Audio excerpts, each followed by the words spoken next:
સત્યની સાથે જનતાનો અવાજ। નમસ્કાર અને 24 ન્યૂઝ નેટવર્કમાં આપનું સ્વાગત છે। ગુજરાતના સૌથી મોટા સમાચાર આજની બ્રેકિંગ ન્યૂઝ છે। થરા પંથકમાં આધેડનું અપહરણ, મારપીટ અને લૂંટના આક્ષેપથી ચકચાર સહિત 11 શખ્સો સામે ફરિયાદ। બનાસકાંઠાના થરા પંથકમાં એક ચોંકાવનારી ઘટના સામે આવતા સમગ્ર વિસ્તારમાં ભારે ચર્ચા જાગી છે। સમી તાલુકાના દાદર ગામના એક આધેડનું અપહરણ કરીને તેમની સાથે મારપીટ કરવામાં આવી હોવાના તેમજ રોકડ રકમની લૂંટ ચલાવવામાં આવી હોવાના આક્ષેપો સાથે દેવદરબાર મઠના મહંત બલદેવનાથ સહિત કુલ 11 શખ્સો સામે થરા પોલીસ મથકે ફરિયાદ નોંધવામાં આવી છે, જેમાં 5 નામજોગ અને 6 અજાણ્યા શખ્સોનો સમાવેશ થાય છે। પોલીસ ફરિયાદ મુજબ દાદર ગામના અજમલભાઈ ચૌધરી થરા માર્કેટયાર્ડમાંથી બિયારણની ખરીદી કરીને પોતાની કારમાં પરત ફરી રહ્યા હતા।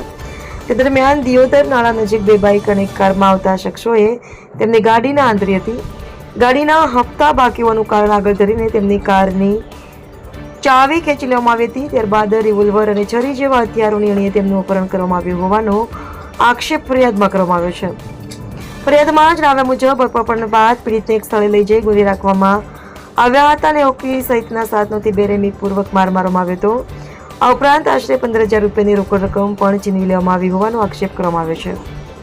ફરિયાદ અનુસાર આશરે 1 વર્ષ અગાઉ રાધનપુર તાલુકાના સુબાપુરા ગામે યોજાયેલા એક લગ્ન પ્રસંગ દરમિયાન થયેલા વિવાદ અને ત્યારબાદ સર્જાયેલા બંદૂકને લઈને જૂની અદાવતમાં સમગ્ર બનાવ બન્યો હોવાનું જણાવાયું છે।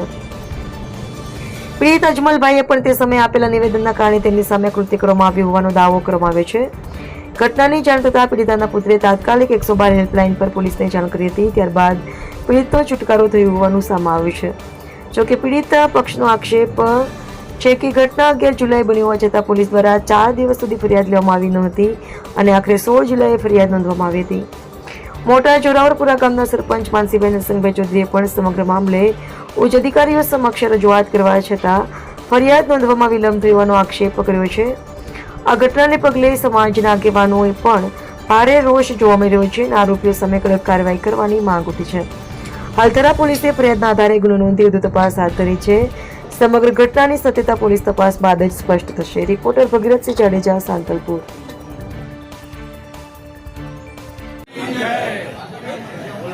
આપણે આજે આપણા મન લાખણેશ્વર ગાદીના મન શ્રી ગોવિંદપુરી બાપુને જે શુભાપરાની અંદર આમંત્રણ આવેલું એના અનુસંધાને જે ત્યાંથી દેવદરબાર મંત બળદેવનાથ આવેલા અને આપણા બાપુનું જે અપમાનિત કર્યું છે, તો તમને જે આ 75 એકમ જતોડો અને વઢિયાર પ્રજ્ઞાને બધાને હાથ જોડી વિનંતી કરું છું કે બળદેવનાથને કોઈને બોલાવો નહીં અને બોલાવો તો એને કઈ કોઈ આ સમાજવાળા જાશે નહીં।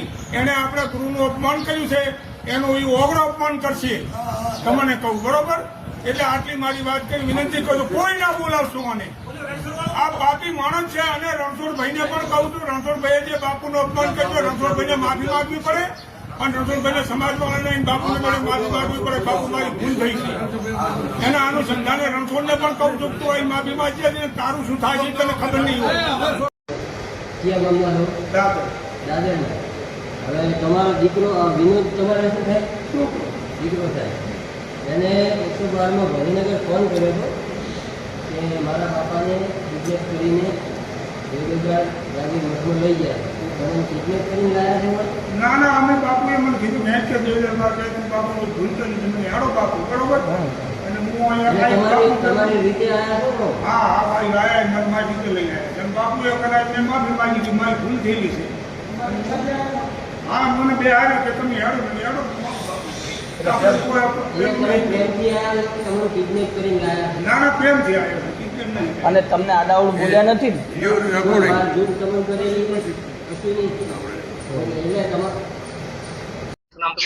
મારું નામ ચૌધરી અજમલ પીપાનાભાઈ। શું ઘટના થઈ?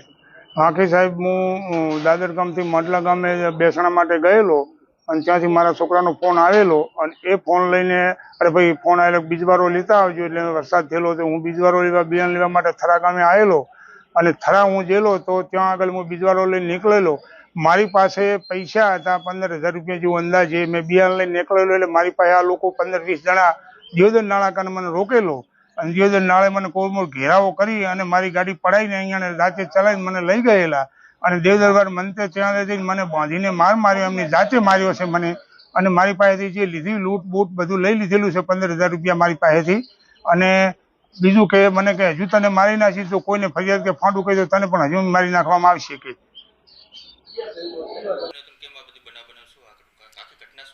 મારું નામ ચૌધરી અજમલભાઈ પાનાભાઈ, ગામ દાદર, તાલુકો સમી, જિલ્લો પાટણ. મારી ઉંમર વર્ષ 65-66 છે.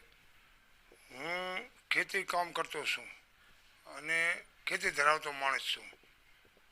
હવે મારે આજે હું 11 તારીખે 9 વાગે મારા ઘરેથી નીકળેલો અને હું એક સામાજિક બેસણા માટે માંડલા ગામ ગયેલો અને માંડલાથી હું માંડલા પ્રશ્ન પતાવીને થરા જઈ અને મારે માર્કેટ યાર્ડની બાજુમાં દુકાન હતી જે બિયારણની, ત્યાંથી મેં મારે ઘરે બિયારણ લાવવા માટે હું થરા બિયારણ લઈ અને રિટર્ન હું અંદાજે 11:30 પૂર્ણાવારના સુમારે દિયોદર નાળાની પાસે હું મારે ઘરિયાબા નીકળ્યો. દિયોદર નાળાની પાસે એક ગાડી સ્વિફ્ટ જેવી અને 2 બાઇક, એનામાંથી 8-10 જણા આવી અને મારી ગાડી જે હું ચલાવતો હતો મારી ગાડીની બાજુમાં આવીને કોડમોડ કરી અને મને પૂછવા લાગ્યા કે તમારી ગાડીના હપ્તા બાકી છે. મેં કીધું ભાઈ મારા હપ્તા બાકી નથી.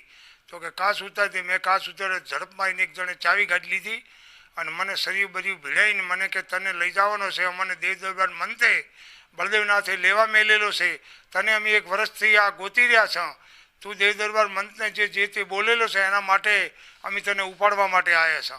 તો 1 વર્ષ પહેલાં સુબાપુરા ગામ રાધનપુરનું આવેલું છે, જે રાધનપુરની અંદર લગ્ન પ્રસંગની અંદર અમે અમારા મહંત ગુરુ ગાદી અમારી લાખણીસર મંદિર સિનાડ તે મંત અમારા અને આ જે દેવ દરબાર મંતને પણ ત્યાં બોલાયેલા સુબાપુરા ગામ અને એ સુબાપુરાની અંદર એ લોકો અહીંયા ત્યાં આગળ બેઠેલા અને ત્યાં આગળ અમારા ગુરુનું કંઈક અપમાન વાતચીત કરેલી. એ વાતચીતની અંદરથી અમે દુઃખી થયા એટલે અમે બીજે દિવસ ભેગા થઈ અને અમે મારી સમાજને મેં ઠપકો આપ્યો. મેં કીધું ભાઈ આપણે કોઈ પણ આ બીજા બાયલા મંતને બોલાવવા નહીં, આ વાદ વિવાદ થાય છે એટલે મારા મંતનું અપમાન કર્યાના માટે મારી સમાજને કીધેલું કે હવે આ મંત બળદેવનાથને બોલાવવા નહીં. એના અનુસંધાને એમને એમ થયું કોઈ જાતા આવતા બંધ થયા એટલે એમ થયું કે આ ભાઈએ આ વાત કરતા આવું છું કરે છે, આ ભાઈને આપણે દબાવવો છે. એટલે મને એ લોકો ત્યાં ઉપાડી ગયા અને લુખા તત્વએ મને ઢેકા મારેલો અને બળદેવનાથે એમના હાથમાં રાખવાનો જેડો હોકીજી હતી એનેથી મને ખૂબ મારી ઢોર માર્યો. મારી કંઈ માફી મંગાવી, મેં હાથ જોડી કરી છતાં મને કાંઈ પણ એ વાતનું એમણે મને ના પેલું કર્યું. મને રિવોલ્વર કહીને કે તને મારી નાખીશ, ભડાકો કરીશ, બંદૂક લાવીશ, આમ કરીશ તેમ કરીશ. તો પછી મારા છોકરાનો ફોન આવેલો તો મેં છોકરાને એવું કીધેલું કે મને બળદેવનાથના માણસો આવીને ઉપાડી ગયા છે, તમે અહીં કોઈ આવશો ને તમારી પણ ખતરો થશે, તમે તાત્કાલિક ધોરણે 112માં ફોન કરો, એને મારું સલામત થઈ મને લઈ જાય. તો મારા છોકરાએ ચૌધરી વિનોદભાઈ અજમલભાઈએ ફોન કરેલો, 112 ગાડી આવેલી અને મને ત્યાંથી બળદેવનાથ કંથી માફી મંગાવી અને મારા કંથી વાત કરાઈ. એવી વાત કે મને કશું કીધું નથી અને તને કાંઈ કહેવાનું હું બાચી નહીં રાખવાનું એમ કહી દે, કશું કીધું નથી એમ. મને આટલો મારવા છતાં મેં મારી ભયમાં આવી અને મેં પછી લખાયેલું ભાઈ મને કાંઈ કરીને હું સલામત લાવ્યો. પણ ખરેખર હકમાં એવું છે કે મને ખૂબ મારેલો હતો અને એની પીડા મને થતી હતી. હું 4 દિવસ પોલીસ સ્ટેશનમાં ગયો અને 11 વાગે મને પોલીસ ત્યાં લાવેલી થરા ગામે અને મેં પોલીસ સ્ટેશનમાં કીધું કે ભાઈ મારે કમ્પ્લેન કરવી છે. તો પોલીસ કે સાહેબ હાજર નથી, કે સીએમ આવેલા પાલનપુર ત્યાં જેલા છે.